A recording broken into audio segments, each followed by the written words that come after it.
They say that blood is thicker than water, but no one ever tells you what to do when it's blood that leaves you drowning. My name is Nina, the forgotten one, the shadow between the sunbeams of my sister Melissa's brilliance and the soft glow of my brother Evan's innocence. I was not the achiever nor the adored, just necessary when needed. For the better part of 3 years, I had wired money home every month, no questions asked. My father, Richard, stern and principled, rarely acknowledged it. My mother, Grace, offered the occasional, "You're such a blessing," followed by a subtle ask for more. My siblings? Evan dropped off his son whenever he felt overwhelmed.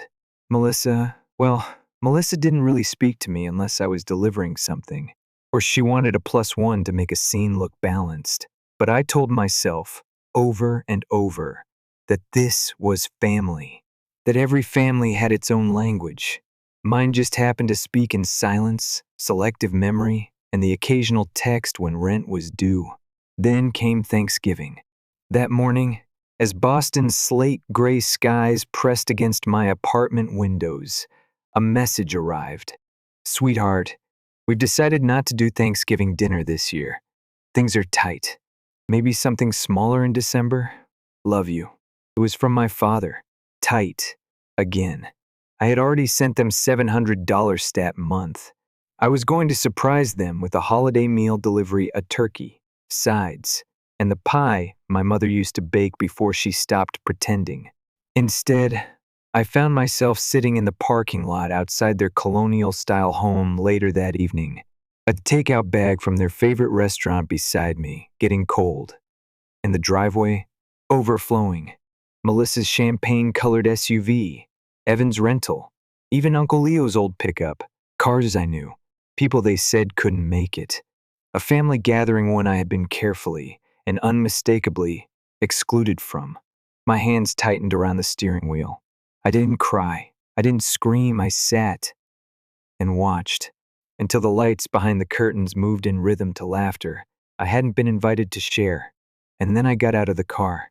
I crossed the street like I was walking into someone else's memory.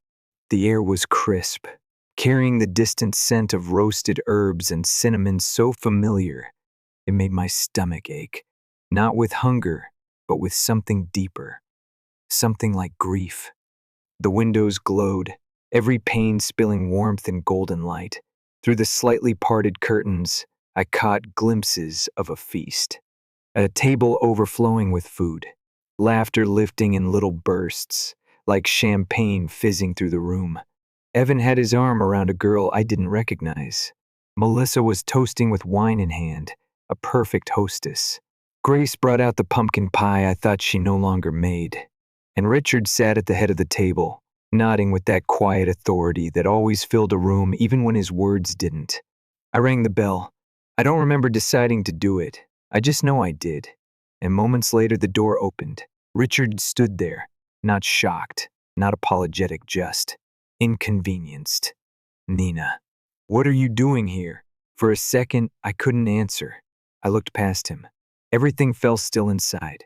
"I got your message about canceling Thanksgiving." He blinked, then covered quickly. Too quickly. "Oh no, we canceled plans with you. We just decided to keep it small. Just family. Just family." That phrase struck me like a slap. My voice caught in my throat. "I am family," I said. He hesitated. Not out of guilt, just weighing whether the conversation was worth his time. He stepped slightly aside, revealing the dining room. Everyone had turned to look. The music had stopped. Melissa raised her glass in my direction with a smirk. Evan looked mildly amused, chewing something buttery. "Melissa brought a friend," Richard added, as if that justified anything. Evan had people over from school. There wasn't space. There was space. I knew that table. I knew where I always sat at the corner, near the kitchen. Not close enough to be in pictures, but close enough to refill everyone's drinks. And they hadn't even set a plate for me. I nodded, slowly. I stepped back. "Enjoy your dinner," I said. "It smells great." He didn't stop me. None of them did. And that's when I knew this wasn't a mistake. It wasn't a misunderstanding. This was a choice. They hadn't canceled Thanksgiving. They had canceled me. The drive back to my apartment felt both endless and immediate, like I had traveled through a tunnel where time folded in on itself. At some point, I realized I had pulled into my usual space and turned off the engine, but I couldn't recall the drive. I just sat there, hands still on the wheel, headlights casting two pale beams into the early winter fog. Inside, the apartment was colder than usual. Not physically, but in the way a room can feel when you come back from somewhere you were never supposed to be. I dropped the takeout bag on the counter, didn't even bother to open it. I sat on the edge of the couch, my coat still on. The silence was vast. They lied. They didn't forget me. They didn't overlook me. They planned to leave me out. Deliberately, with intent. With a text message, they had sliced me from the guest list of my own blood. For years, I had clung to the belief that maybe, just maybe, it was all a misunderstanding. That I was sensitive. That I didn't try hard enough. That if I called more, sent more money, helped more often, showed up with casseroles and offers and open hands, I'd eventually be welcomed into the fold. Not front and center like Melissa, not adored like Evan, but present. A chair at the table, a slice of pie. But I saw the table tonight, and I wasn't just forgotten, I was excluded. And the worst part? They didn't even look surprised to see me. Richard's face held no apology. Grace didn't even rise from her seat. Melissa toasted me like I was a running joke. Evan gave me a grin that said, "Classic Nina, always so emotional."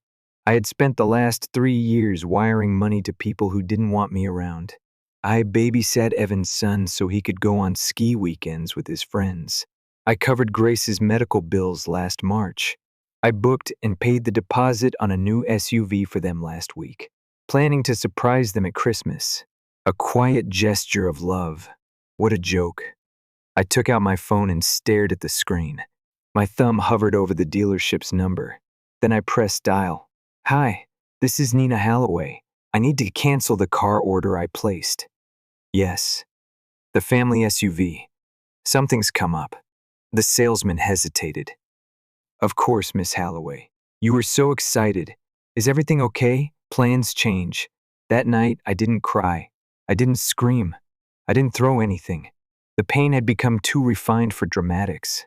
It sat inside me like fine dust, silent, subtle, impossible to shake loose. The next morning, the calls began. Grace's voice filled my voicemail like syrup over a knife. "Nina, sweetheart, we're worried. You left so abruptly. Was something wrong?" Wrong? Everything was wrong. I didn't answer. I didn't call back. I didn't even listen to the full message. Then came Richard's message. Short, commanding. "Call your mother. She's upset. Don't be childish. Delete," Melissa texted. "You always overreact. Just come to Sunday dinner. Clear the air. Block." Evan left a voicemail in that lazy, charming tone he used when he needed something. "Look, sis, you're making this a bigger deal than it is. You know how Dad gets. Just drop it." He didn't mention Thanksgiving. None of them did. Not directly, because to name it would be to acknowledge it, and they couldn't do that. They couldn't admit that what happened. That Sunday, I did what I'd never done in 15 years. I didn't go to family dinner. Every week, no matter what, I had shown up. Sometimes late, sometimes exhausted, but always there. Through blizzards, through breakups, through double shifts, I was reliable, and I was invisible. This time, I stayed home. When my phone rang Grace, again I picked up. "Nina, where are you?" "Everyone's waiting." "No hello?" She ignored the comment. "I made your favorite sweet potatoes with the little marshmallows." "I'm not coming," I said. A pause. Calculations. Her voice dropped to the motherly tone she used when guilt was her chosen weapon. "Your father's not feeling well. He asked for you." That old playbook. "If he's that unwell, take him to the hospital," I replied. "Melissa can drive." "Nina," she snapped, "how can you be so selfish? After all we've done for you?" I let out a breath, half laugh, half sigh. What exactly have you done for me, Grace? Besides exclude me from your lives and expect me to keep showing up with a checkbook and a casserole? You're being dramatic. There it was. My family's favorite phrase. The invisible hand that swept every confrontation under the rug and turned every grievance into a flaw in my character. If this is about Thanksgiving, the first told you it was a misunderstanding. No, I said calmly. It was perfectly understood. You didn't want me there. Just admit it. Silence. Not the kind that follows realization. The kind that follows failure to manipulate. Then, cold. Fine. Be that way. But don't come crying to us when you realize what you've thrown away. Click. I sat there, phone still in hand. I didn't cry. I didn't shake. I just blocked her number. Then Richard's. Then Melissa's. Then Evan's. One by one, I cut off the threads that had bound me like ropes. And I didn't feel empty. I felt free.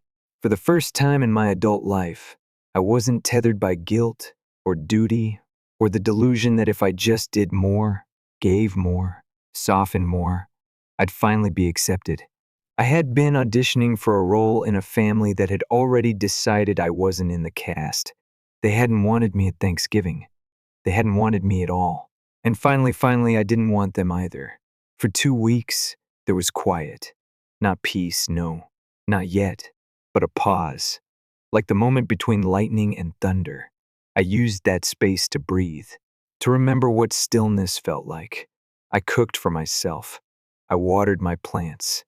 I called friends I hadn't spoken to in months, letting their laughter pull me back to the surface of my own life. I deleted the shared Google Calendar I had used to track everyone else's needs, Evan's drop-offs, Grace's appointments, Melissa's annual fundraisers. I unsubscribed from the rhythm of their lives.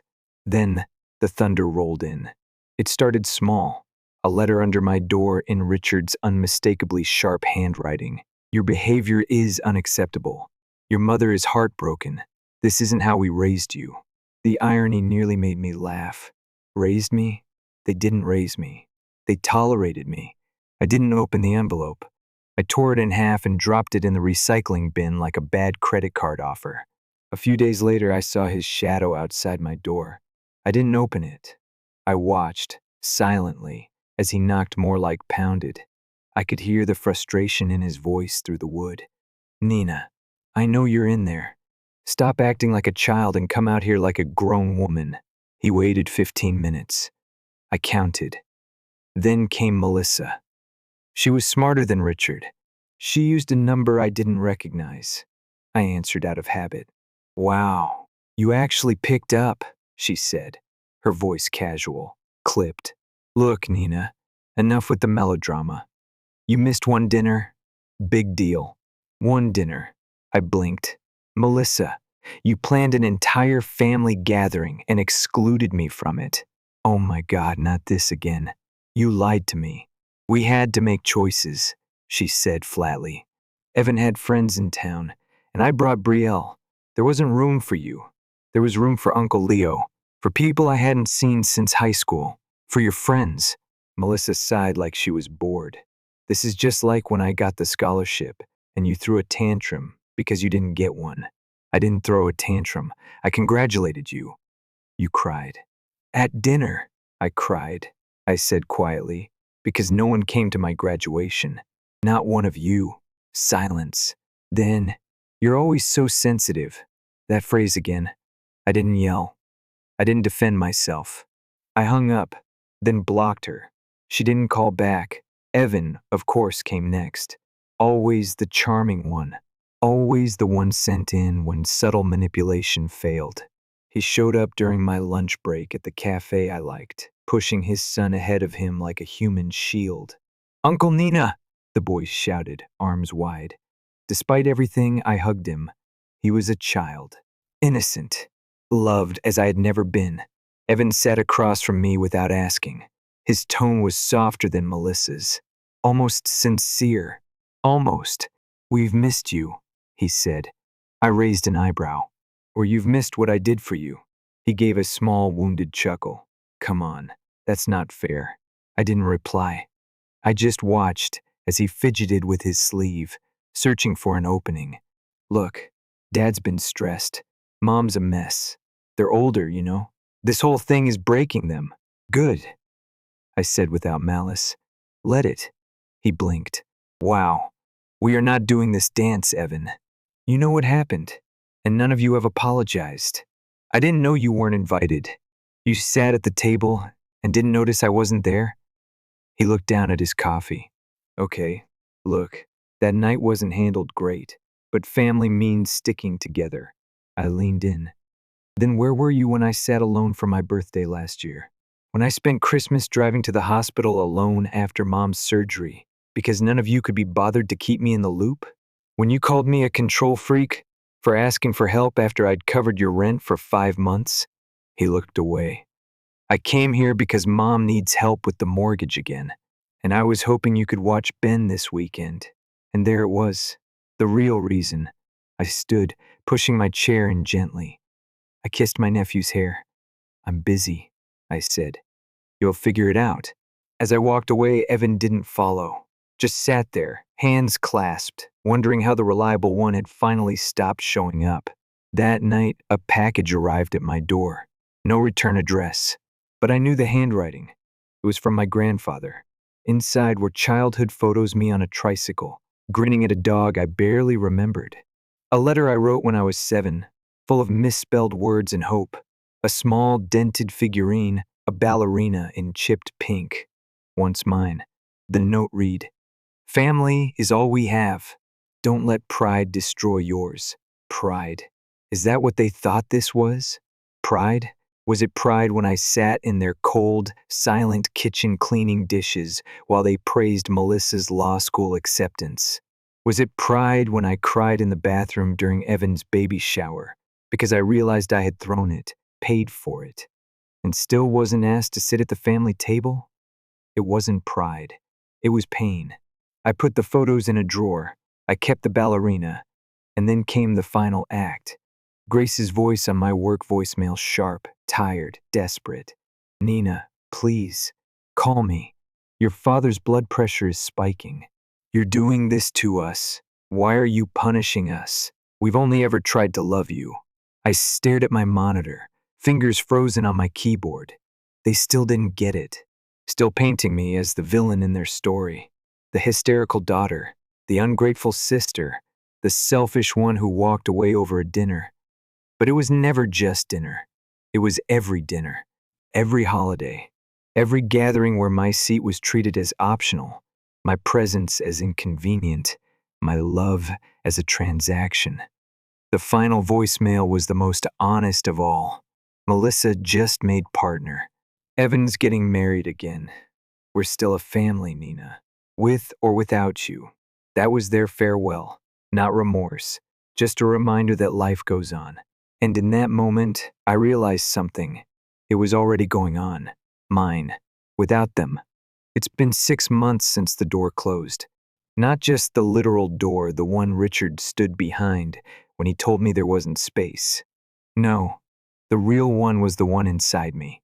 The one that always swung open, no matter how many times I was pushed back out. That door? I've sealed it. I used to wonder if they noticed. If my absence was ever felt as anything other than a disruption to their routines. If my chair at the Sunday table ever looked a little more empty. I don't wonder anymore. I know exactly what I was to them. A placeholder, a backup plan, a reliable footnote. Now, I am not a footnote in anyone's story, least of all my own. They haven't reached out again. Not really.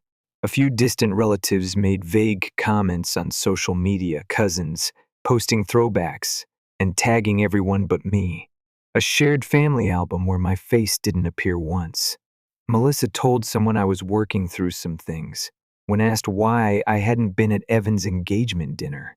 I am always, it seems, a problem to be explained rather than a person to be acknowledged. Fine. Let them rewrite the narrative. Let them play the victims. I am no longer auditioning for a role in their lives. I've written my own script.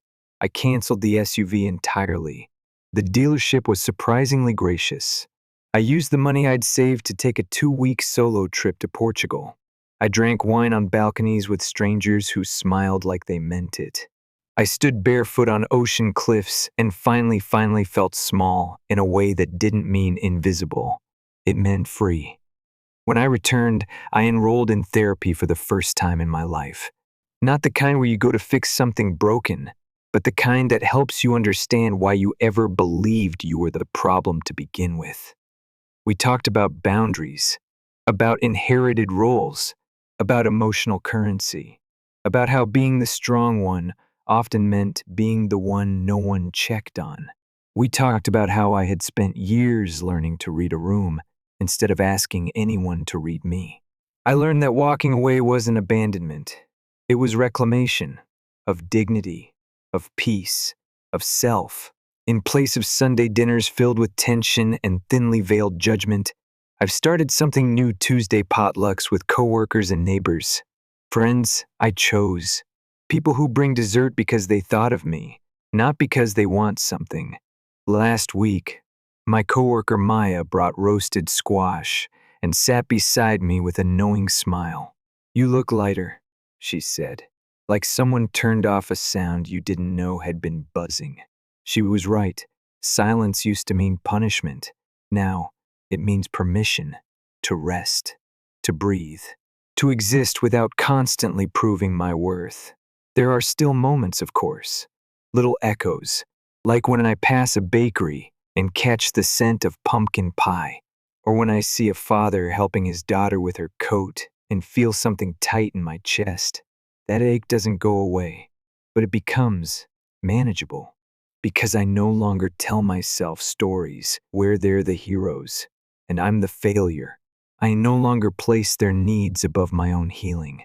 I no longer give discounts on my love, hoping someone will finally pay attention. I've started keeping a small journal, not for anything formal, just thoughts, fragments, clarity when it comes. On the first page, I wrote something my therapist once said: "You don't owe loyalty to the version of people they pretend to be." That line saved me. I see now that their love came with conditions, with ledgers and balances, with erasure. I see that their idea of family had nothing to do with safety and everything to do with performance. And when I stopped performing, they stopped clapping. That says everything, doesn't it? Melissa never apologized. Evan hasn't texted since I said no. Richard and Grace remain firmly seated in their self-made story, where I am the villain who dared ask for a seat at the table. But I have my own table now. It's small, sometimes just me, but it's mine. I light candles when I eat. I play music while I cook. I pour a glass of wine not to drown anything, but to celebrate the quiet. That ballerina figurine my grandfather sent me, it sits on the windowsill. A reminder of the girl who once danced for scraps of attention and the woman who no longer needs an audience. Sometimes I still feel the pull, the reflex to call, to forgive first, to bend just to make it easier for everyone else. But then I remember Thanksgiving, standing outside in the cold, watching people I loved choose convenience over inclusion, watching laughter happen in a room I helped build, knowing full well I had been edited out of it. You can't lose what you never had. And now, I have me. So to anyone else reading this, if you've ever been the invisible one, the afterthought, the one who gets the call when someone needs a ride, or a loan, or a favor, but not an invitation, know this: walking away isn't weakness. It's grace in motion. And you are not selfish for choosing peace over chaos, for asking to be loved without condition, for leaving behind people who only ever held you when your hands were full and theirs were empty. I'm Nina, once the forgotten daughter, now the woman who finally remembered herself. And for the first time in my life, I'm home. Story 2. Thanksgiving has always been awkward for me. Something about turkey, wine, and repressed resentment brings out the worst in people. But this year was different. Nuclear, even. We were halfway through dinner at my brother's place, fancy house in the suburbs. Fireplace going, one of those charcuterie boards that cost more than my monthly groceries when my younger sister, Vanessa, stood up and clinked her glass. Her voice had that announcement pitch she used to fake tears in school plays. Before dessert, she began, "We have something to share." Everything stopped. Forks froze midair. Even my dad stopped chewing long enough to grunt. And me, I already knew. I could feel it in my gut. The same twist I'd get every time they blindsided me. "We had a family talk," Vanessa said, smiling like she was about to unveil a gender reveal balloon. "And we all agreed. We're not considering you part of the family anymore." The silence that followed wasn't heavy. It was electric, charged with something ugly. Then, like a damn sitcom, they started clapping. My cousin Rachel hooted like it was karaoke night. Uncle Dean raised his glass. And my own mother, my mom, laughed and said, "Finally, someone said it." I stared at my plate. The stuffing was cold, but my face was burning. I looked at my father. He didn't even glance up, just mumbled, "Honestly, it's for the best." I pushed my chair back and stood slowly. "So this was rehearsed?" I asked. Vanessa beamed wider. "You've been a toxic presence for years, Evan. This is just us finally being honest." My mother chimed in between bites of cranberry sauce. "It's unanimous." I scanned the table. No one disagreed. No one even looked unsure. Just smug smiles, wine glasses, and silence. "All right then," I said, reaching down into my satchel. I thought this might happen. I placed a thick folder on the table with a solid think. Vanessa narrowed her eyes.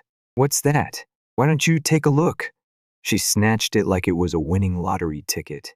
Flipped the first page. And just like that, her smirk collapsed. Her skin went pale. By page 3, she was shaking.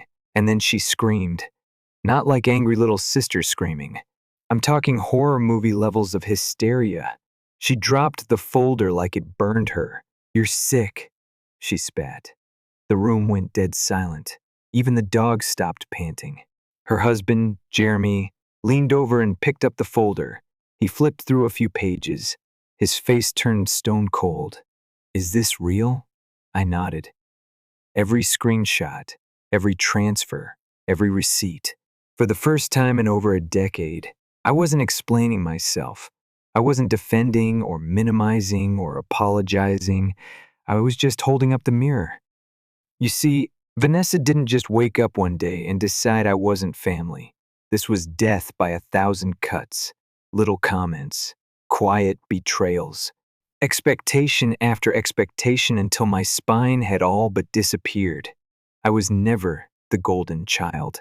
That title belonged to Vanessa. She was the talker, the charmer. Straight teeth, straight A's, except that wasn't the whole truth. She flunked out of college twice, took a break in Europe for 14 months, then came back to marry Jeremy, the human version of an inspirational LinkedIn post. Their wedding? Half of it was paid for by me. My parents couldn't afford it, but miraculously had enough for a Mediterranean cruise 2 weeks later. I didn't complain. I never did. I paid for Dad's root canal, sent Mom money when the gas bill surprised her again, even chipped in when Rachel got waitlisted on her scholarship.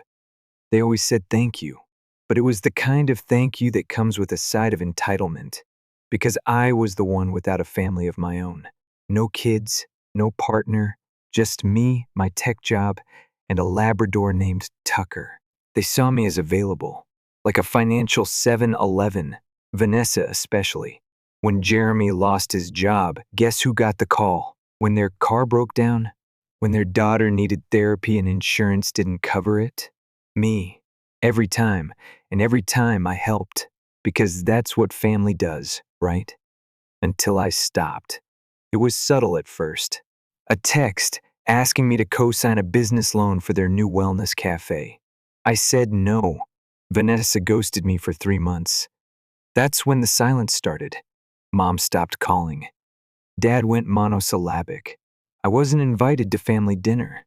Vanessa posted a vague story about cutting out manipulative people, then blocked me.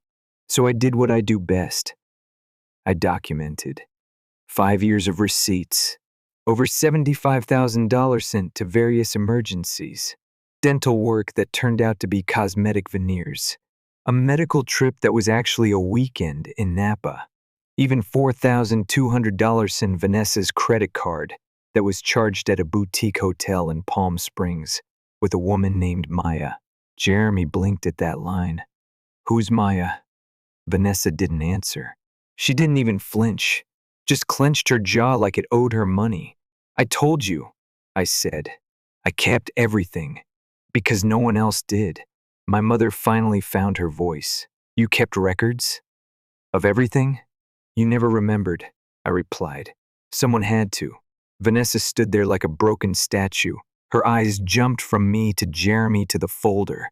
This is insane, she hissed. You had no right. No right? I said. You stood up in front of everyone and announced I was no longer family. And now you're upset I brought backup? Jeremy flipped another page. His voice dropped. Palm Springs. For 3 nights? Don't start, Vanessa snapped. Who's Maya? He repeated. More silence. Mom tried to de-escalate. Let's all just take a breath, I cut her off. Sure, let's breathe. Let's breathe and talk about the time you called me a leech while cashing a check I sent you. She looked wounded. That's not fair. We were under stress. No, you were under stress, and I bailed you out. Every single time. My dad finally spoke. This is getting blown out of proportion. I turned to him. My voice was steady. You watched it happen. For years. You let them do it because it was easier than speaking up. He didn't deny it. Vanessa slammed a palm on the table. You're just bitter. No, I said. I'm done. She laughed. A cruel little chuckle. You really think this makes you the good guy? You think bringing a damn dossier makes you noble? No, I said, leaning forward. It makes me prepared. And you? You didn't want a brother. You wanted a debit card. Jeremy looked up. Is this all true? Vanessa stared at him. For the first time, she didn't have a comeback. And then, I pulled out the second envelope. What now? Dad asked, looking tired. Jeremy caught it mid-slide and opened it. His face went slack. Power of attorney revoked, I said. Medical proxy removed. Emergency contact deleted. Everything signed and finalized. Mom gasped. You're really cutting us off? I looked at her, calm and resolved. Yes, completely. Evan, she started. No, I said. You voted. This is me respecting your decision. And just like that, I grabbed my coat, walked to the door, and stepped out into the freezing November air. Behind me, silence. Ahead of me, finally, peace. I didn't go home right away. Instead, I drove to this overlook just outside town. You can see the whole valley from up there, lights scattered like stars someone forgot to clean up. It's where my dad used to take me as a kid, back when things were simple, before everything got so heavy. I sat there, engine off, just listening to the wind rustle through the pine trees. And for the first time in a long, long time, I didn't feel obligated to anyone. No guilt, no dread, just stillness. The next day, nothing. No calls, no texts, no emails. It was quiet, beautifully, eerily quiet. Then came the third day. Missed call from Mom. No voicemail. Then another. This time she left a message. Her voice sounded shaky, a little too sweet. I don't know what got into everyone. We were just upset, but we didn't mean it like that. You're still family, Evan. We want to talk. I didn't respond. A few hours later, a text from Vanessa. Hope you're happy. Jeremy's threatening divorce. Ellie won't stop crying. I hope you're proud of yourself. Right. Because I caused all this. Then Dad chimed in. You made your point. But come on, son. This was extreme. Your mom's been crying nonstop. Fix it. Fix it. That's what they always expected from me. Cleanup crew, emotional janitor, therapist/ATM. And the wild part? I thought I'd feel bad. Thought I'd lie awake regretting how it went down. But that night, I slept straight through for the first time in over a year. No dread. No checking my phone for late night, can you send me something quick? Messages. Just silence. Real, healing silence. I started doing things I'd put off for years. Got a physical. Finally went to the dentist. Found a therapist. Not because I was falling apart, but because I finally had the space to start putting myself back together. I brewed coffee slowly in the mornings. Took Tucker for long walks through the park. I was still. I was quiet. I was okay. And then came the Christmas guilt campaign. December 2020, a photo from Mom. Their living room decked out in decorations. A tree, stockings, and a big gaping space beneath it. The caption read, "Doesn't feel the same without you. Ellie keeps asking why Uncle Evan isn't coming this year." Classic. No apology, no ownership. Just manipulation in a sparkly frame. I stared at that photo for a long time, then locked my phone and took Tucker out for a walk in the snow. December 23rd, call from Vanessa. Ignored. Then a text. "I know we messed up, but you don't have to punish everyone. Just come by for Ellie, please." 2 minutes later, "Also, Mom and Dad are behind on their mortgage. I know you don't care anymore, but I thought you'd want to know." And there it was, the ask. Always wrapped in a bow of guilt. Always followed by a price tag. Blocked. December 24th. Dad, of course. "You've proven your point. Enough is enough. We're still your blood. We need help." That night, I sat by the fireplace in my apartment, sipping wine. No tree, no noise. Just me and Tucker and the soft hum of peace. And for once, I wasn't lonely. I was alone, sure, but it was a good alone. A chosen one. The kind where you get to breathe in your own space and not brace for the next explosion. It didn't stop, though. In January, I got a call from a random number. I almost didn't answer. "This Evan?" "Yes." "Who's calling?" "My name's Mark. Your father asked me to reach out regarding some trust paperwork. Said you're still listed as the executor." I almost laughed. "Not anymore," I said. "I revoked everything. Legally. It's finalized." He hesitated. "Right. The first C. Well, they're in a bit of a bind, so click. I didn't need to hear the rest." Then February rolled around. That's when the letter came. No return address, but I knew that handwriting like the back of my hand. My mom's cursive, always a little tilted to the right. 3 pages. Page 1 was all about regret. "We were stressed. You were always so reliable. We didn't realize how much we leaned on you."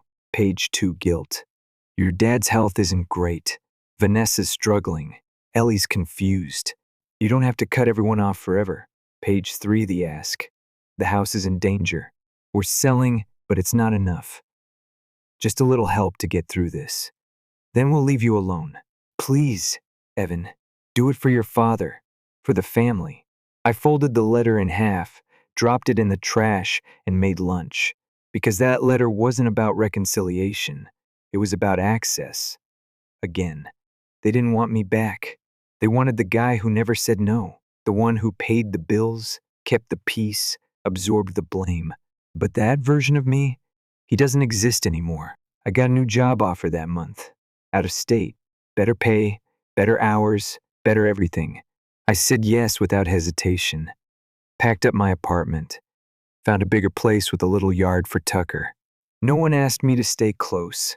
No one begged me to stay for family dinners. Because now, there's nothing left for them to take. A week before I moved, I got a message from Rachel. Cousin Rachel, the one who clapped when Vanessa voted me out. "I didn't know you helped with my tuition," she wrote. "I'm sorry. I've followed the crowd. You were always the one who actually showed up." I didn't respond, but I read it twice. Then, a few days later, Jeremy. I filed for divorce. Everything in that folder checked out. She lied. Manipulated me too. I should have seen it sooner. "I just wanted to say you did the right thing." That one surprised me. Not because it was honest, but because it was quiet. No ask, no guilt, just acknowledgement. I left town with no party, no drama. Just Tucker in the passenger seat and a Spotify playlist humming under the wind. New city, new job, new rhythm. I started going out again, reconnected with friends I hadn't seen in years, people I pulled away from because I was always helping the family. And weirdly enough, some of them had seen my Reddit post. Hey, we're proud of you. That took guts. Not one of them asked me for money. Not one of them said, but they're your family.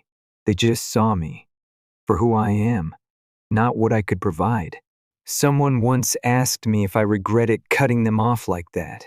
Honestly, I only regret not doing it sooner. You'd think that would be the end, right? Move to a new city. Start fresh. Close the book. But people like them. They don't like being shut out. Not when they're used to you opening the door every time they knock, no matter how many times they spit on the welcome mat. They didn't change. They got quiet for a little while. Then they got strategic. And when that didn't work, they got desperate. March came. The weather was finally warming up. I'd found a local cafe that made real espresso. Not that syrupy stuff. My new apartment had this tiny balcony that caught the morning light just right. Then, another envelope arrived. No return address again. But I recognized the handwriting. It was Mom. This one was short. Just 3 words. We're still family. No context. No apology. Just that. And for the first time, I felt nothing. No anger. No sadness.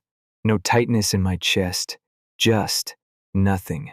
I tossed it in the trash, brewed my coffee, and moved on with my day. I wish I could say I never thought about them again. But I did. Mostly Ellie Vanessa's daughter. She's only 8. She didn't ask for any of this. I used to take her to the aquarium on Saturdays, let her pick out the snacks, carry her when she got tired.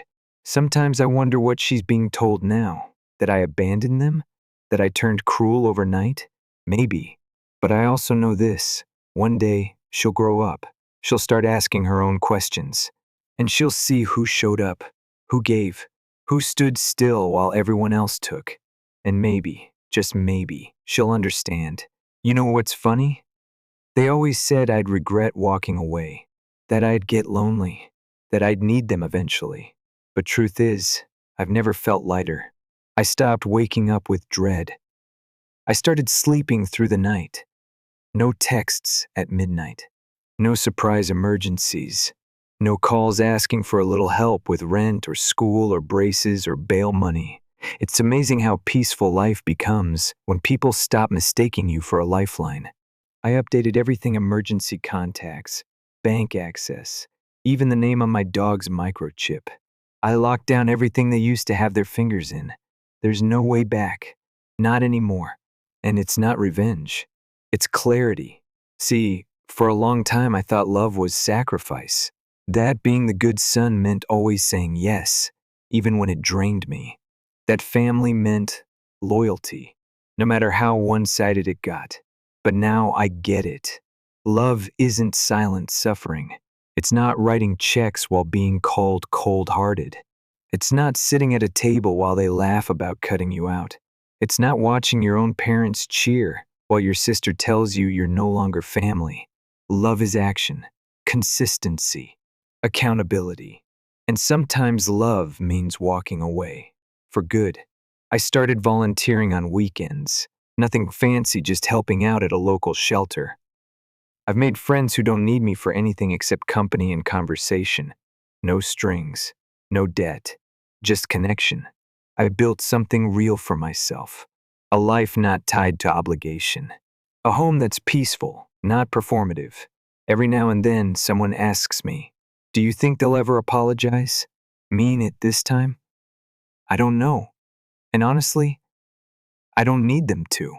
An apology doesn't change the fact that I wasn't loved unconditionally. It doesn't undo years of being used, dismissed, and erased. It won't fix the silence when I needed defending. It won't rewrite the vote they took with champagne glasses and smiles. Some damage doesn't get patched up. It just becomes part of your history. A quiet scar that stops hurting when you stop pretending it didn't happen. And some doors, they don't get reopened. I'm not angry anymore. just finished. I know who I am. I know what I gave. And I know what I walked away from. That's enough. I'll probably never spend another Thanksgiving with them, or Christmas, or any holiday really. And that used to make me sad. Now, I spend those days in peace, with Tucker curled up at my feet, a warm drink in my hand, no performance, no pretend, just stillness, the kind that doesn't need explaining. So, if you're wondering whether cutting off your family makes you heartless, let me offer this. It doesn't. Sometimes it's the bravest thing you can do. Sometimes family is just the first people who hurt you. And sometimes freedom looks like silence. And silence? It's everything. Story 3. I didn't plan on making a scene. If anything, I showed up to keep the peace, to prove to myself I could be civil gracious even. But by the time dessert rolled around, I realized peace wasn't on the menu. Recognition wasn't, either. It was my parents' 40th anniversary. Big deal. A venue so polished it practically whispered at you. The kind of place where the chairs are heavy, the lighting is soft, and the waiters all look like retired opera singers. I was 3 minutes early, and somehow still felt like I'd already missed something. My sister, of course, was already holding court perfect dress, perfect hair, perfect fake smile. She looked like she'd walked off a campaign ad. "Look who made it," she said when I walked in, her voice all sugar and superiority. My mom gave me a half hug. My dad nodded. Not a warm nod, more like the kind you give your accountant when you run into them at a gas station. I was seated, predictably, at the far end of the table, next to a rubber plant and opposite someone's new boyfriend who'd already forgotten my name. But I kept it together. I smiled, nodded, made polite conversation, told myself I was here for a reason. In my bag, there was an envelope. I'd been carrying it around for weeks, months, really. The corners were worn from me thumbing it every time I debated if I'd ever use it. It wasn't just money. It was a gesture, a peace offering, a way to say, despite everything, I still care. Dinner moved forward like a painfully long flight, nothing overtly wrong, but exhausting in its own way. My sister spoke at length about her career, her latest keynote speech, and some fancy fellowship. My parents beamed like she'd just solved climate change. When I brought up a new project, I'd launched something I'd worked hard on my mother, asked if it came with benefits. That was the extent of their curiosity. And then came the toast. My sister stood, raised her glass, and delivered a speech so polished it probably had a publicist. She thanked everyone, mostly herself, and then turned to our parents. "Thank you for raising the most incredible only child anyone could ask for." No one flinched, not even a glance in my direction. My mother raised her glass. My father smiled. And that was it. Something in me broke. No, something solidified, like realizing the joke had always been on me. I stood up, not in a dramatic, glass-clinking way, just calmly. I reached into my bag and pulled out the envelope. I walked past the table, past the golden child, past the parents who'd trained her, and I handed the envelope to my aunt and uncle at the far end of the room. "This is for you," I said. No explanation, no speech. And then I sat back down. The silence that followed wasn't awkward. It was total, like the moment after a balloon pops and everyone's ears are ringing. My sister blinked like someone had unplugged her. My mom tilted her head as if trying to find a charming way to pretend it didn't happen. My dad clenched his jaw. My aunt's hand trembled as she took the envelope. My uncle looked like he'd forgotten how to breathe. No one said a word for the rest of the meal. But I breathed. For the first time that night, I actually inhaled like I wasn't suffocating in my own silence. Because here's the thing, they raised an only child? Fine. Then they didn't need what I came to give. So I gave it to the people who'd earned it. They say when someone shows you who they are, believe them. I used to think that was just a Pinterest quote. Now I know it's survival advice. They'd been showing me who they were for decades. When my sister's stick figure drawings ended up on the fridge, and my award-winning essay got turned into a grocery list. When her C+ became a celebration and my A's were just what's expected. When she got a cake for her history grade and I got drive-through for graduation. I used to think if I stayed small enough, quiet, helpful, agreeable, they'd see me, appreciate me, maybe even love me the same. They didn't, but my aunt and uncle did. They never made a speech about it.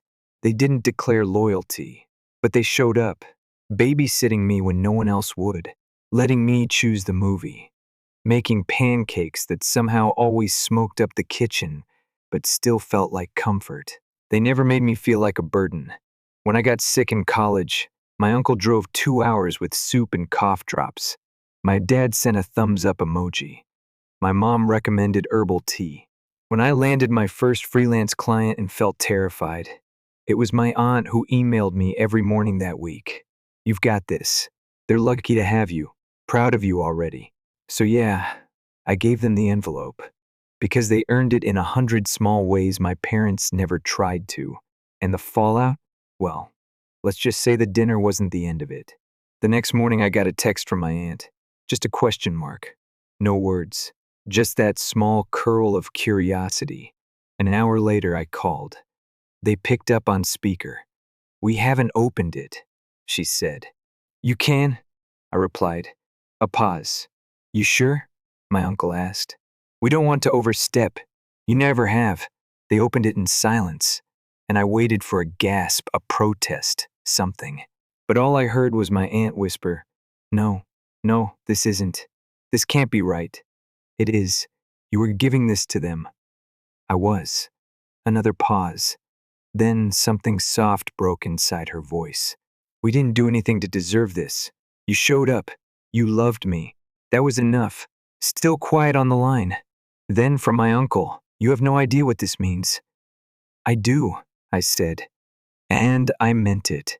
That envelope held $50,000. Not a payout. Not hush money. A thank you note, in the language they best understood, generosity without expectation. I thought that would be the end of it. But of course it wasn't.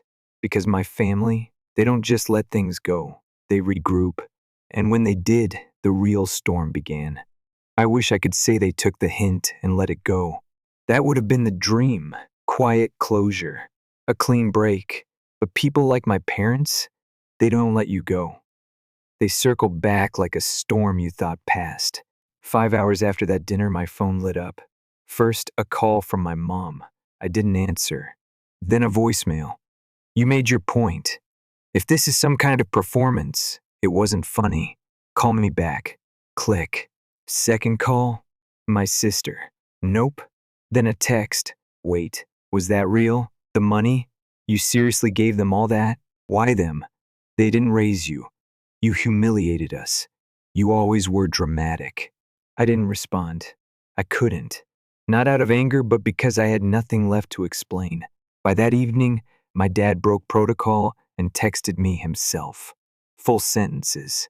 No emojis. That's when I knew they were scrambling. We need to talk. In person. Not like this. Translation? He didn't know how to spin it yet. He needed time to get the narrative straight. What followed was what I now call the campaign. My parents locked arms and started working the family grapevine. Suddenly, cousins I hadn't heard from in years were sliding into my messages. One cousin, heard something went down at the dinner. You okay?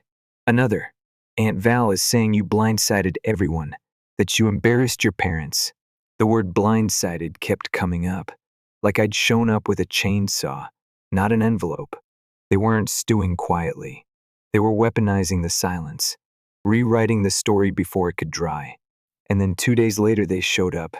No call, no warning, just there, standing on my front step like they'd lost their car keys in my house. My mom wore her church face lipstick neat, pearl earrings, blouse tucked just so. My dad stood behind her like backup. I didn't open the door all the way. We'd like to come in, my mom said. No, she blinked. My dad looked over my shoulder like I was hiding family secrets behind the couch. You don't want to talk this through? He asked. I shrugged. Didn't seem like anyone wanted to talk the other night. You raised a glass to your only child. It was a joke, my mom said. You're being too sensitive. No one laughed, I replied. We didn't mean it like that, she added. Didn't you? I asked. Because you had the whole night to fix it. You didn't say a word. My dad stepped forward. You blindsided us. I smiled, small and sharp. Interesting word coming from the people who erased me with a smile. Then came the thing they really wanted to talk about. That money, he said, $50,000. You were going to give that to us. I was. And instead you gave it to them? I didn't answer. I didn't have to. My mom's voice tightened. That money could have helped us retire early. It could have covered your father's medical bills. I know, I said. That's why I saved it. He stared at me. So what changed? I met his eyes. You toasted to your only child. Silence. This is revenge? My mother asked. No, I said. This is gratitude. I gave my thanks to the people who earned it. You're throwing away your family, she said, her voice rising. I'm choosing one.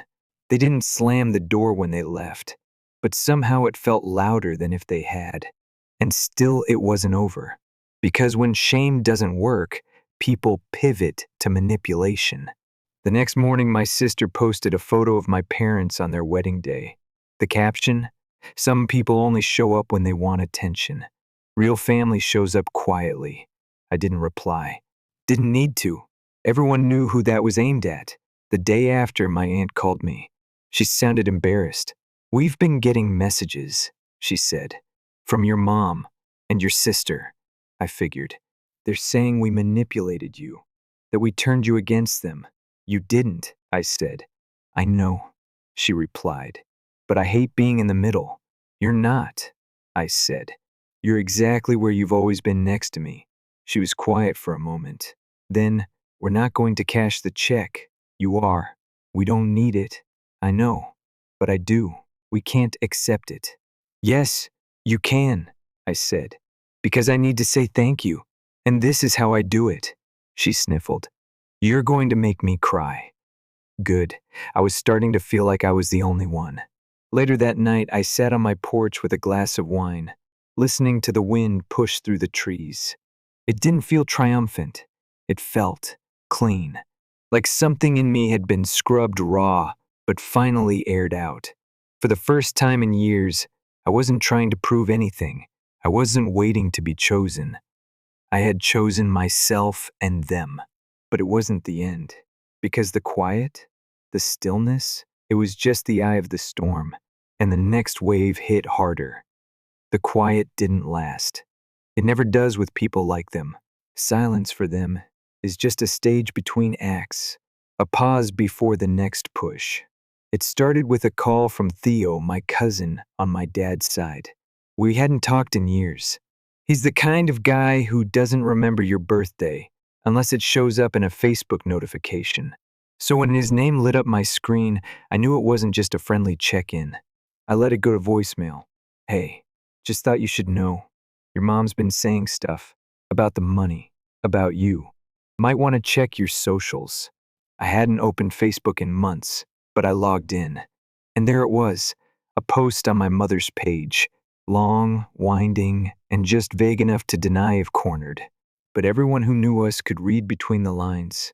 It breaks a parent's heart when their child is led astray by people pretending to love them. Family is about loyalty, not money. We did our best, and now we're being punished for it. Sometimes evil wears a smile. No names, just loaded words. And the comments? Oh, the comments. You raised her right. Don't let the devil divide your home. Children these days forget who carried them. One day, she'll regret it.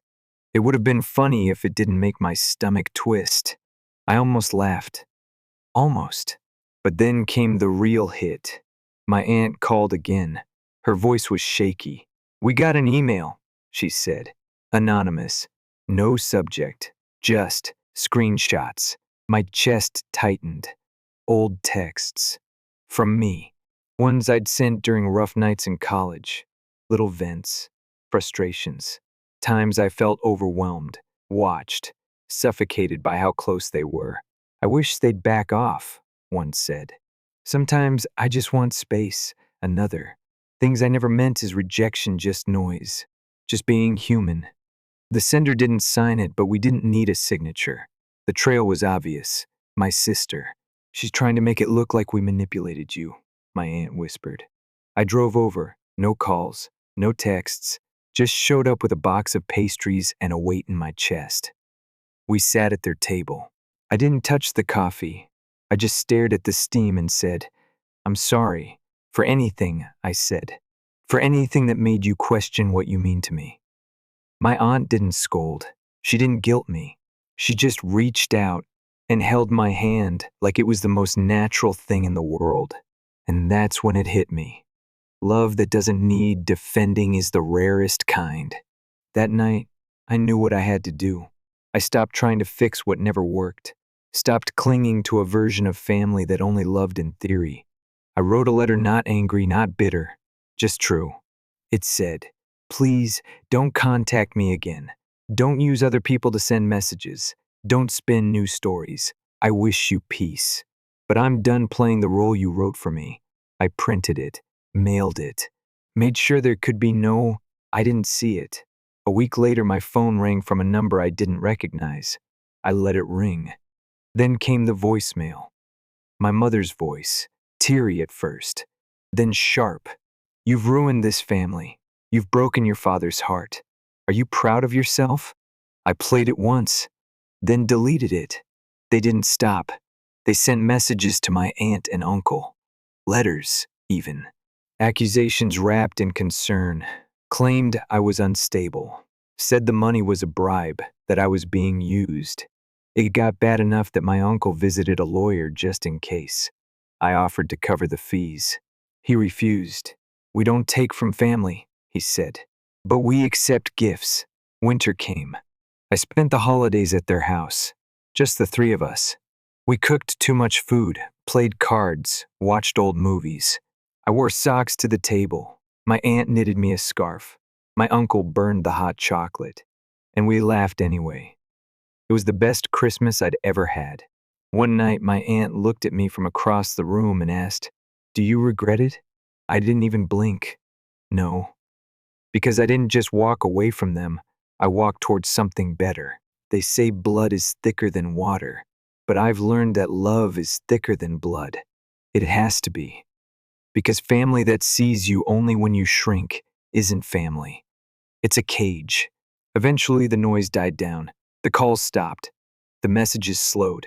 They moved on to other stories, other audiences, and I stayed here, in this quiet life where I don't have to earn love or audition for affection. Sometimes, though, I still think about that night, the envelope, the silence, the look on my sister's face when she realized she wasn't the center of the story. My mother's frozen smile. My father's jaw so tight it looked carved from stone. For a while, those memories haunted me. Now, they remind me. That was the night I stopped apologizing for existing. The night I chose to be seen, not by the ones who looked past me, but by the ones who always saw me, even when I was invisible to the people who were supposed to love me first. Do I wonder if I could have done it differently? Sure, I'm human. I wonder if I should have handed that envelope over in private, if it would have softened the blow. But then again, maybe that's the problem. I spent too long softening my own pain for the comfort of people who never even noticed it. So no, I don't regret it. And if you're reading this wondering what you'd have done in my place, ask yourself this. What's the cost of being seen? Because I paid it. And for the first time, I don't feel broke. I feel free.